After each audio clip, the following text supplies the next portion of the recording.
Hey, hope all is well. This is another video in the Road to Grandmaster series. And in this one, I'm going to be going over my round 5 game from the Open Portugal tournament in February 2019.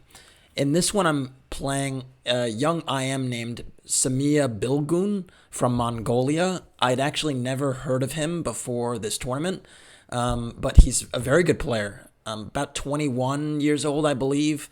At the time, he was like 2470, so well on his way to getting to the 2500 rating point. And it was a tough challenge for me. So I was just coming off of the draw against Eric Hansen, so I'd had 3.5 out of 4, and I was looking to keep the train going. So White played e4. I went for e6, inviting a French defense, and my opponent went queen e2. And I think this was actually an interesting sign for me that Bilguun was surprised by the French and definitely did not want to go down a main line. So I was positively enthusiastic by this development because queen e2 shouldn't be the most challenging line against the French. It is a King's Indian attack, though, and it does have some venom. Typically, when in the King's Indian attack, if you go for d5, they go d3, let's say c5, knight f3, knight c6, g3, and essentially positions can emerge where White's essentially playing on the king side, where Black tries to play on the queen side and get counterplay on this flank. And these are incredibly complicated positions. Very double-edged, very dynamic. The computer is always trying to give Black about half a pawn advantage here just because it doesn't understand that the nature of the closed position. It doesn't truly appreciate White's threats.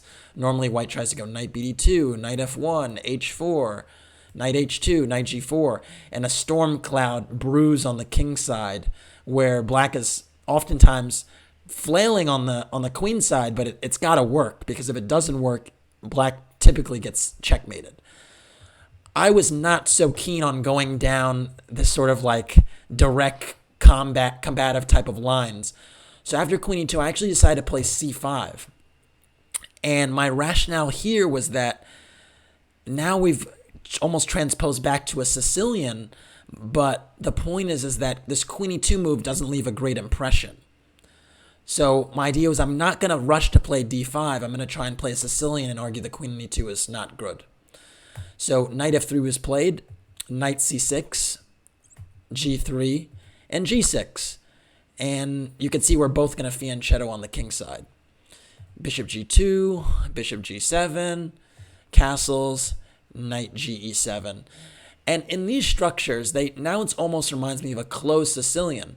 The reason it's a closed Sicilian in some respects is because White has not played to move d4. d4 is normally the move in the Sicilian you play to get some more space as White.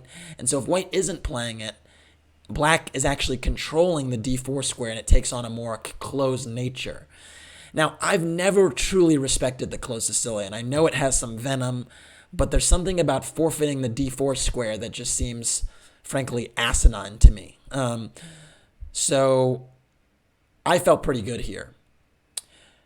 Now, White decided to play d3. So I was cool. I was like, oh, okay, you're still not trying to take over the d4 square? Great. I castled. And now White played c3. And here I started to think, because you always have to be a little bit wary of this d4 push. At the end of the day, when d4 comes, White is taking space in the center, and Black has to decide how they're going to react to that push. Now, again, d4 here is not possible because I have 1, 2, 3 pieces on that square, whereas Black would only have 2 defenders of that d3 pawn. But if a rook comes to d1, I'll have to be ready. So I started by playing d6. It seems a little bit tepid, but my thought process was I didn't want to commit to playing d5, which was another option because I didn't want the closed nature of these King's Indian attack type of positions where I don't have a clear break. So I went d6. White went rook d1. And now I went queen c7. In hindsight, queen c7 wasn't the best move. We'll see why in a little bit. White played knight a3, very logical move, trying to develop this knight to decent square and even entertaining knight b5. I went a6 because I didn't really love the knight harassing my queen from b5. And then white went d4. And I thought d4 was a little bit strange because if the knight is on a3, as long as it's on a3, it's kind of out of the game. So I thought, well, if you're not going to get a knight c4, what's going on here?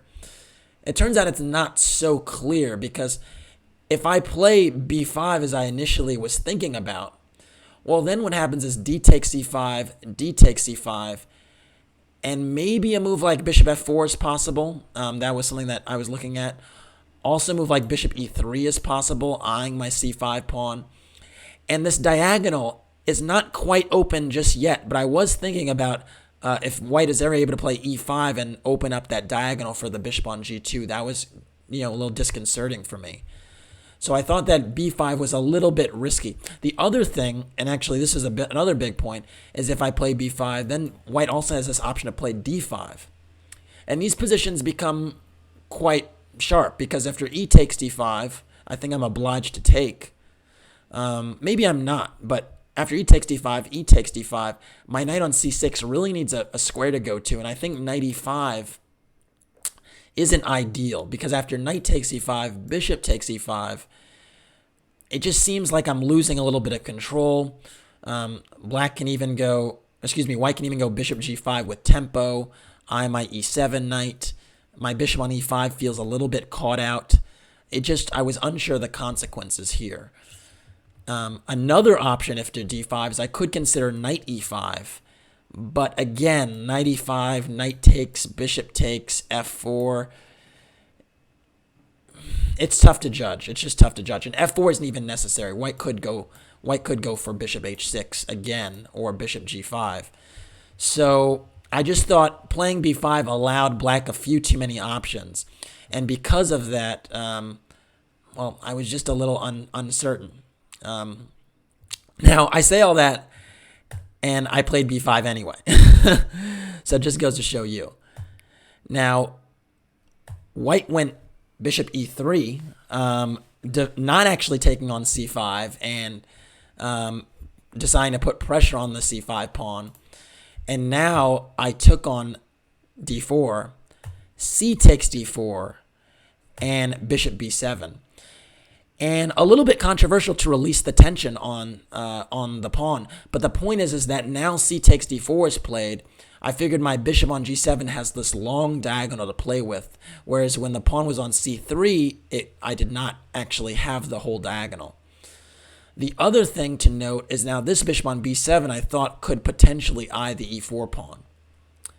Now the flaw in this setup comes with the fact that my queen on c7 is woefully misplaced. Now, I went queen c7 a few moves back, but really the queen would much rather be on d7 now because it's out of the eye of the c file. So after rook ac1, I was like, geez Louise, why is my queen on c7? It doesn't belong here. And I went queen d7. The one thing that I thought, well, you know what, maybe this isn't so bad, was that I did waste time with this queen c7, d7 move, but this knight on a3 does not leave a good impression because it is locked out of the game now. Additionally, maybe this bishop on e3 isn't so well placed. It's protecting the pawn, but not doing more than that. And I thought this e4 pawn might be a little loose. So white played h4, another King's Indian attack style move, trying to get some play going on the king side. Note that h5 is somewhat of a threat. I don't really want to play g takes h5 and ruin my structure, because then the knight has knight h4. The knight can go to h4. The queen might eye the h5 pawn. Just a little bit much for me. So because of those things, I actually went for f5. And f5 kind of was in really direct response to h4. I don't think I would have really thought too hard about f5 otherwise. But the thought process was, with h4, you weaken the g4 square, you weaken this light square. And if you just take a step back and you look at this position right now, these light squares in white's camp are just a little bit sensitive. So I thought maybe this is the perfect time to take advantage of that and potentially open up, ooh, I'm so bad at drawing diagonals, opening up the scope of my bishop on b7. So that was the thought there. So knight g5 was played, trying to take advantage of the fact that I pushed the f pawn, weakened the e6 pawn. But, on the other hand, I am now securing some of these squares in the middle, these light squares, if I get to take on e4. So I went f takes e4. And after bishop takes e4, now I have this lovely d5 square and lovely f5 square to work with. And I just need to make sure my king is relatively safeguarded, because I have, potentially create a little bit of a weakness on my king. Note, my e6 pawn might be a little bit loose, and my h7 pawn a little bit. So first I played h6 to kick the knight away from this active post on g5. The knight went back to f3, and now I went knight d8. And the point is that if I exchange these light squared bishops, now you can see that maybe these squares in the center, the light squares, are pretty sensitive. So I felt pretty good here. I thought that, I do have some loose pawns. It is a little bit strange to have all your pawns in the 6th rank like this.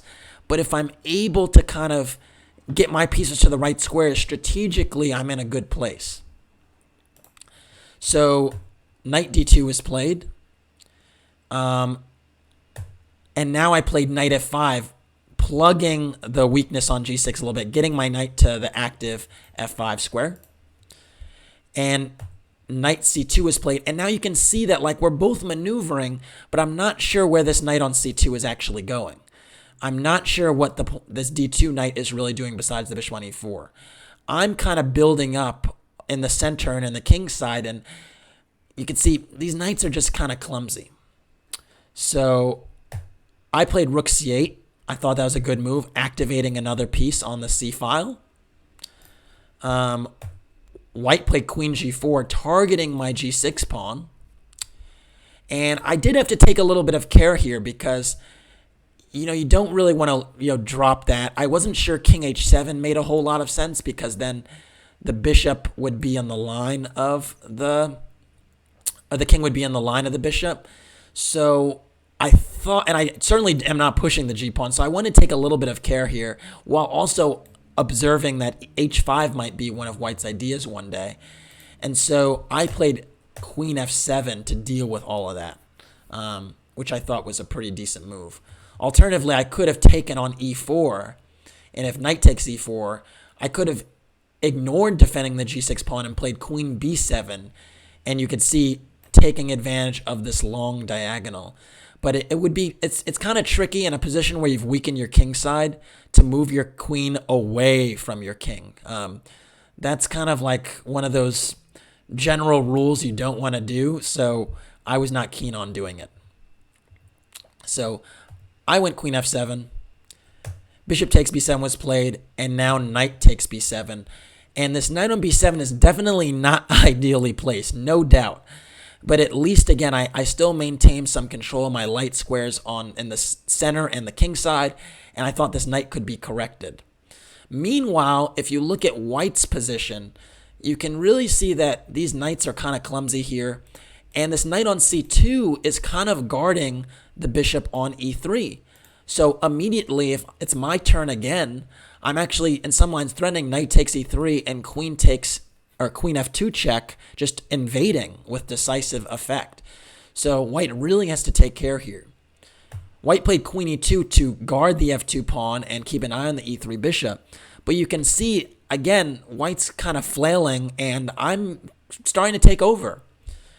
I went knight a5. I thought that made a lot of sense. Again, my worst placed piece was this knight on b7. So, typically if you have all your pieces in reasonable squares doing a job, you're going to be in a good spot. So my whole point was fix the worst place piece.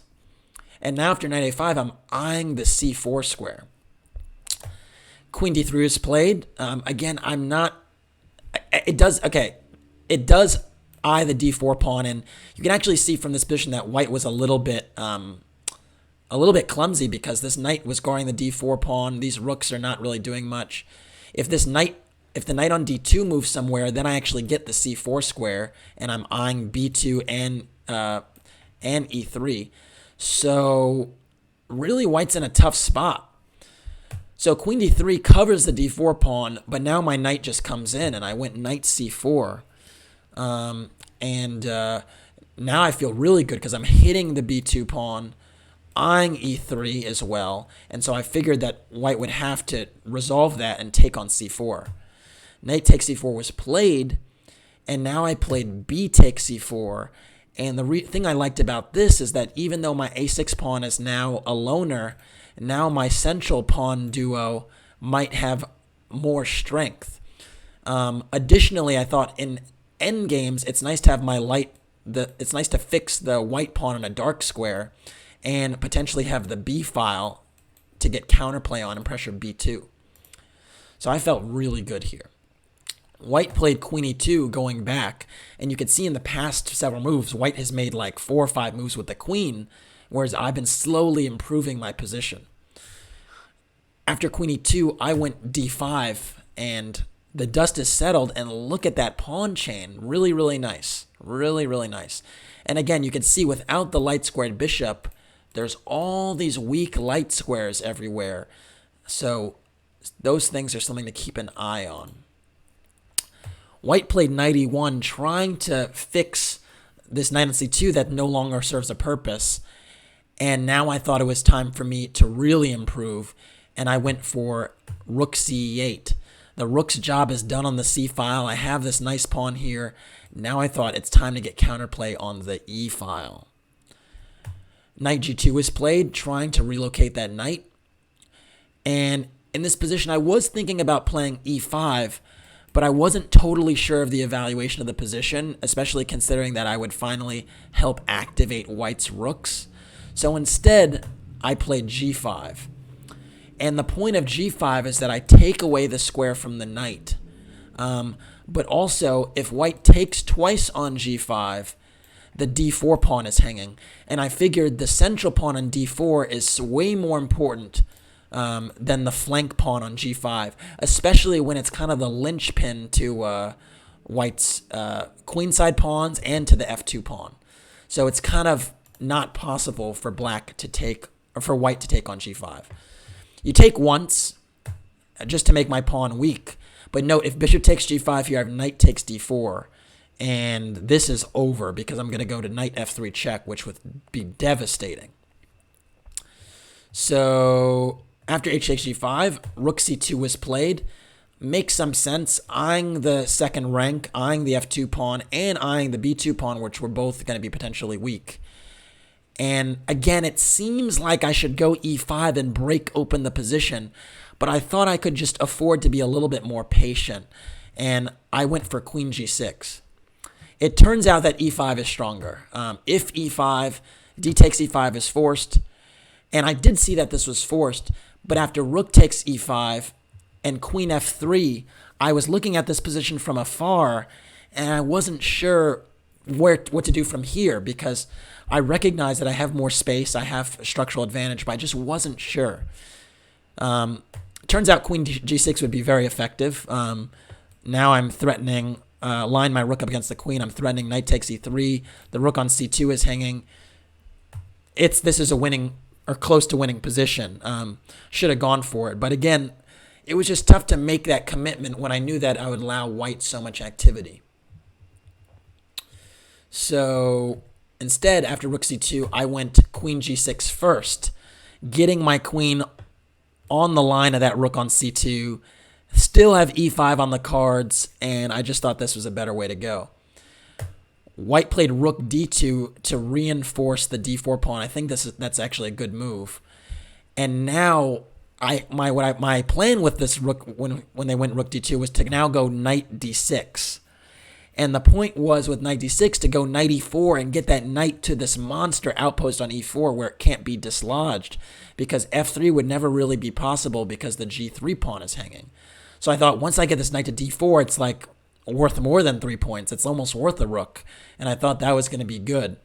It turns out here that I had an even more effective move. And I'll be super, super impressed if you find this, but I'll allow you to pause the video for 5 seconds and figure out what that move was. All right, so hopefully you had enough time to pause the video and take a look at the position. Turns out, I mean, this is computer stuff. King f7 was actually the best move in the position. Incredible. The point is that you just go rook h8 and queen h7 and you just play for checkmate. Really amazing stuff. Now, you might say, well, what about queen g4 eyeing the g5 pawn? Well, queen g4, rook h8 anyway, and if queen takes g5, queen h7. You just give it up. That's the answer. You just give it up. And the point is the king can't run away. If king f1, there's queen h1, and I pick off the knight. And knight h4 would be the only move, but now I have bishop f6 hitting the queen, and the queen is short on squares. The queen only has g4 or f4, and I'm going to, once the queen moves, I'm going to rip open the position. So let's say queen f4, and now I think either move is effective, but yeah, let's say bishop takes h4, g takes h4, and there should be some mating ideas here. Yeah, I mean maybe queen g6 check or rook g8. Something is going to be broken through here. And even the end games are nice for me because my knight now is so much better than this bishop on e3. So it's just a one position. Pretty amazing stuff. Again, I'm not a computer. I'm just a human. And knight d6 looked good to me. So knight d6, queen g4. I did anticipate this move eyeing the g5 pawn. That was the other reason why I thought knight a4 was so great, dealing with that. It turns out even in this position now, king f7 is strong. And this was crazy to me. The point is that queen takes g5 is just not a good move because after queen takes, bishop takes, there's knight e4 now, and I'm forking these two pieces so I win an exchange. So actually taking on g5 is still not possible. The computer is giving actually f4 as a move, and it's kind of a mess. f4, queen f5, queen takes, knight takes, f takes g5, knight takes g3, and black is definitely still better here, again, because of my pawn structure, because my bishop is targeting the dark squared pawns that white has. Black would still be better with the material equal, but very strange line. Very, very strange line. You just have to see that the pawn on g5 is indirectly defended in multiple lines. I went knight e4. That's the human move. And after rook e2, I went queen f5. Not the best move in the position, but again, now I thought the endgames are really, really good for me because all my pawns are on light squares, and this pawn on g5 is well protected now. Queen h5 was played, and that was a mistake. If queen takes f5, I was going to go e takes f5, and again, I can even think about g4, I can think about f4 at some point. This knight is a monster on e4, and again, this knight on g2 just is not getting in the game. So I thought that, I'd have a really good chance to win here. I also can shift gears and go rook b8 and rook f7 and rook b7 and pressure the b2 pawn. I thought all the chances were in my favor. But hey, that was the best chance for white to trade the queens. White played queen h5, and with queen h5, now the queen is a little bit offsides. You can see that it doesn't have many squares beyond the h file, and that means I get to keep playing for initiative. And so I started with rook e7. And the point with rook e7 is if this rook ever gets to h7, that queen is trapped. And I might even have mating ideas with queen h3 and checkmate on h1. So I did not see these rook lift ideas right away, but they did occur to me, and at some point I was ready to execute. White played bishop c1, moving that bishop back, but that does not address the problem. And now I have knight takes f2, which was a huge, huge mistake to allow. Point being is that, just weaken the f2 pawn a little bit too much. Now, I will say white was in heavy time trouble here, so it's not easy to recommend a move. Keep in mind that, you can't push the f pawn because knight takes is on tap. Playing g4 doesn't really seem desirable because I have queen f3. And the knight can't move, right? The queen only has the h file to work with. This rook is really tied to the f2 pawn. So really a lot of white's pieces are tied down. So mistakes happen, but bishop c1 was a really tough one. I went knight takes f2, of course, taking that big pawn. And white went rook de1, realizing that if rook f1, that doesn't actually solve anything. Because I even have this discovery, knight h3 check, where the king has to move, and then I just pick off the rook on f1. And it's just over. So really, really tough position. Cold shower, I think, for white. But rook de1, and now you move the rook out of the way, but now the d4 pawn is hanging. So I just went bishop takes d4, and you could just see in a span of a few moves, everything collapsed. Note that this g5 pawn is not really hanging because I have knight h3 check discoveries. So just terrible. White went knight e3, just a last gas move, and I went knight g4, which I can get away with because now the knight is pinned to the king, and all my pieces are like gangbusters, and I'm even threatening rook h7, knight takes e3. I'm 2 pawns up. Trading is good for me now. Everything is good. After knight g4, white went king g2 to get out of the pin. And now I just went queen f3 check, and the king is forced to a really unfortunate square on g1. Everything is pinned. I can go rook h7 if I want. I can even go queen takes g3. And as a consequence of all those threats, white resigned. I was thrilled that I won this game. I could not tell you how thrilled I was. It was just... just from the jump, it was nice to be surprised in the opening, but recover in a good way. I think it was my first outing in this kind of closed Sicilian type of position, but I think I handled a lot of the ideas well. So, in any case, after this game, I was on 4.5 out of 5. I think I was tied for first in the tournament, and I knew I was going to play another strong player next round, so things were really, really in good shape so far. All right. Thanks for watching. You can like or subscribe to the channel. And if you want to support the Road to Grandmaster journey, please do so by checking out the description below. Have a good one. Peace.